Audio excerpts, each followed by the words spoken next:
Les amis, une fois de plus, merci d'être là. Dans cette autre vidéo, je vous parle de la LOI.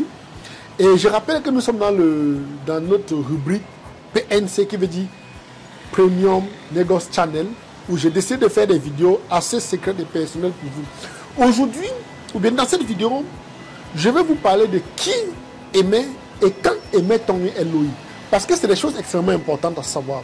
Si vous ne connaissez pas ceci, vous allez vous retrouver un jour en face d'un professionnel et il comprendra que vous ne savez pas de quoi il est question. Déjà, il faut savoir que, je l'ai dit dans la vidéo précédente, celui qui émet la LOI, c'est le potentiel acheteur. Et on a dit que c'est une lettre d'intention d'achat qu'il émet. Et par la suite, lorsqu'il est dans le besoin et il est venu vers vous, et il manifeste effectivement l'envie d'acheter une matière première quelconque, c'est en ce moment que vous l'exigez de vous émettre ce document. Et il faut noter que chaque document dans le négoce de matière première a un bon timing. Si vous ne respectez pas le timing, vous risquerez vous retrouver en train de poser un acte inapproprié à un moment précis. C'est pourquoi vous devez connaître exactement à quel moment le négociant ou bien l'acheteur doit émettre.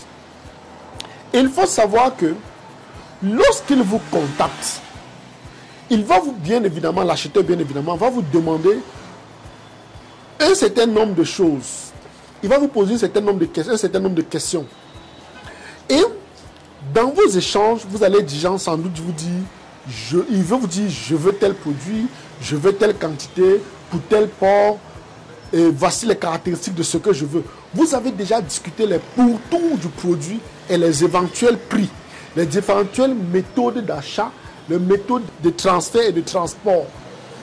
Une fois que vous avez discuté de tous ces détails, c'est pour dire que ceci se fait de façon informelle. Ça ne rentre pas encore en compte parce qu'il faut connaître les besoins des uns et des autres.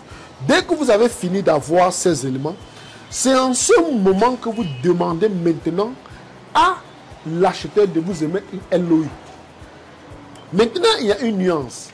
Il peut arriver que l'acheteur vous demande de lui faire un document qui stipule ou bien qui va énumérer tout ce que vous avez eu à discuter avant. Il y a des cas où l'acheteur vous demande en premier de le faire.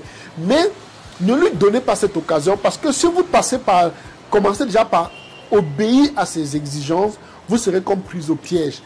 Parce que dans le négoce des matières premières, celui qui détient le produit tient le marché. C'est pour dire que il est plus dans le besoin parce que vous tenez la matière première et vous êtes courtisé. Il revient à l'acheteur d'émettre la LOI. C'est pourquoi vous devez toujours connaître ce détail. Que la LOI est émise par l'acheteur et cette LOI est émise une fois que vous avez discuté de toutes les modalités. Vous avez discuté du prix, de toutes les conditions qui vont autour de cette marchandise. Et il est extrêmement important de savoir cela. Parce que si vous ne respectez pas le bon timing, vous allez vous retrouver avec un acheteur qui comprendra que vous n'êtes pas un spécialiste. Et je suppose qu'ici, je m'adresse aux négociants. Que ce soit même négociant en herbe, c'est les détails que nous utilisons dans le domaine du négoce des matières premières. C'est des petites choses qu'il faut connaître pour que, en face d'un acheteur, vous ne vous sentez pas ridicule, vous ne vous sentez pas assez amateur. Et disons-le, c'est des choses qui comptent. Je vous donne un exemple banal. Quelqu'un me contacte, il a besoin de quelque chose. Nos premiers échanges me feront comprendre si je suis en face d'un plaisantin, d'un amateur ou bien juste d'un rigolo.